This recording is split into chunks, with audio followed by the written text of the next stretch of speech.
Salut tout le monde, c'est Paulette, j'espère que vous allez bien. Dans une de mes vidéos, je vous avais parlé des spacers parce que j'avais passé une commande chez Pearl & Co et j'ai découvert les spacers. J'ai voulu les tester. Ça ne sert pas que de perles à espacement, enfin pour espacer les perles, mais vous pouvez aussi faire du tissage avec, du tissage brick stitch. J'ai pas encore essayé, mais je pense qu'on peut faire des tissages avec. Je suis même sûre. Et justement, la vidéo d'aujourd'hui va porter sur ça. Donc, on va faire un petit tissage peyote pour créer une petite paire de boucles d'oreilles très sympa que vous pouvez porter en été pour une occasion spéciale.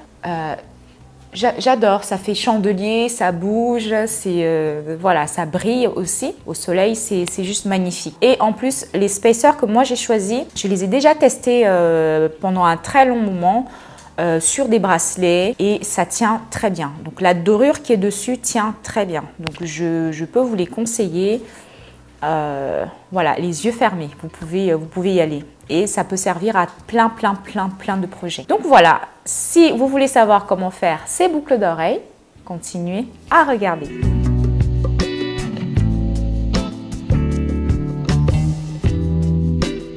Pour le matériel, on aura besoin de spacer Miyuki doré. J'aurai besoin de 12 chaînettes, une paire de boucles d'oreilles. Je les ai faites moi-même à partir de tiges en acier, 2 anneaux ovales. Je les ai préalablement formés en ovale.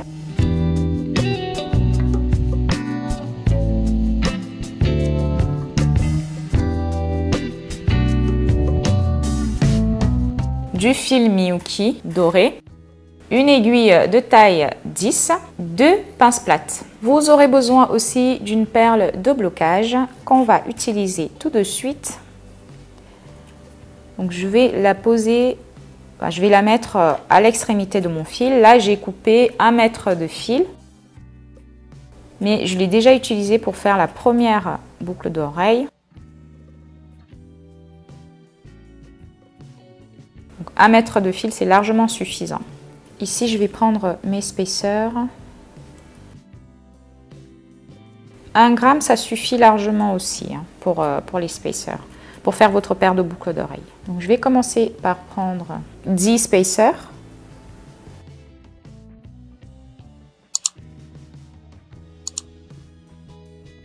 Je prends une spacer.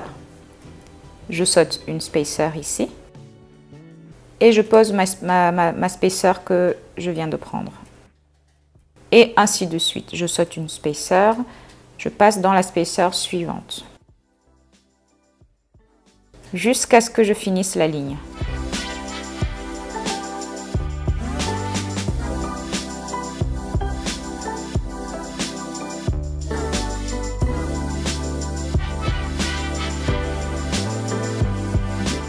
Je suis à la fin de ma ligne ici. Je vais prendre je vais refaire une ligne et ensuite je vous montre comment terminer tout ça.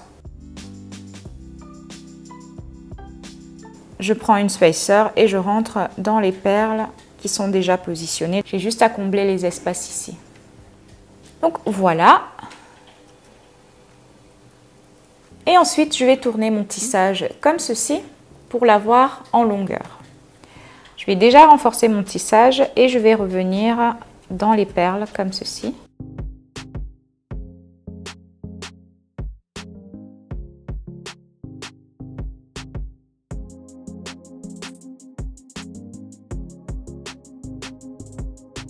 Donc je remonte ici, je redescends et je refais ça 2 fois.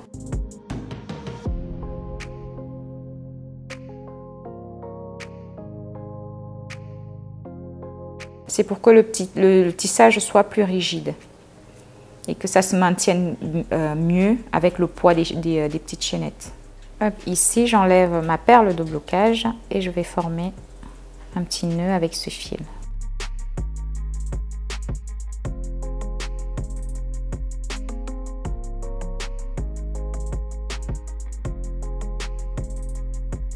Je vais mettre mes chaînettes. Je mets mes chaînettes sur le fil, sur l'aiguille et je remonte dans la même perle.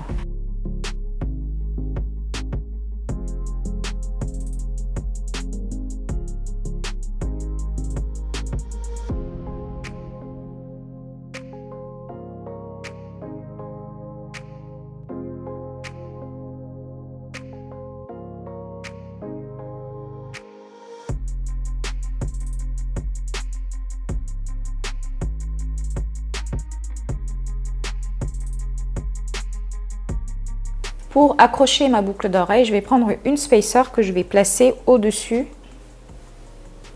comme ceci. Et elle va se placer dans ce sens.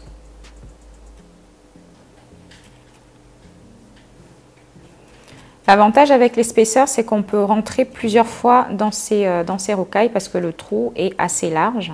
Je redescends pour renforcer les perles. Une fois que j'ai fini de renforcer mon tissage, je vais faire un nœud. Donc je vais prendre un petit segment de fil qui est quelque part entre les perles. Là, je passe mon aiguille en dessous, je fais ma boucle. Je passe mon aiguille dans cette boucle 2 fois.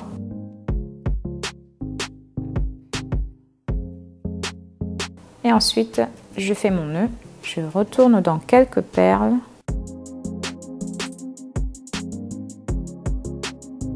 Et je coupe mon fil. On va pouvoir monter la boucle d'oreille. Donc je prends l'anneau, mes 2 pinces, je remets bien mon anneau,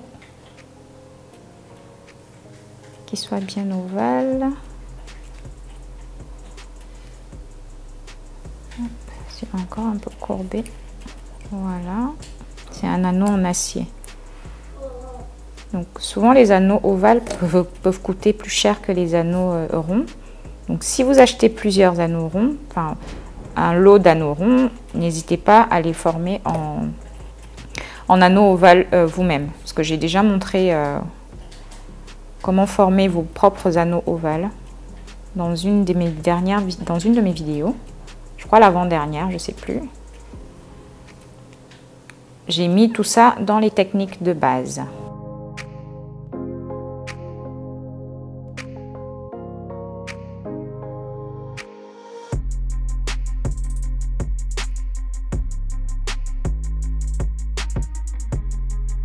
Et voici vos 2 boucles d'oreilles que vous pouvez porter même dans des occasions spéciales.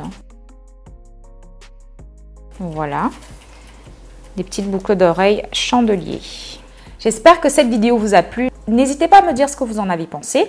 N'hésitez pas à me laisser vos commentaires juste en dessous de cette vidéo, à me laisser vos questions. J'essaie de répondre vraiment au plus vite à toutes les personnes qui m'écrivent. C'est vrai que je n'ai pas énormément le temps de pouvoir répondre à chacun, mais sachez que je lis chacun de vos commentaires qui me font vraiment chaud au cœur. N'hésitez pas à me suivre sur mes pages Instagram, donc Poppy Bijoux, et ma page Poppy DIY, où il y aura vraiment que du tutoriel et des trucs et astuces. Voilà, n'hésitez pas à me suivre sur les deux, parce que ce que je poste sur Poppy Bijoux n'apparaît pas sur Poppy DIY. Donc voilà, je vais vous retrouver la semaine prochaine pour une nouvelle vidéo, et moi je vous dis à très bientôt. Ciao, ciao!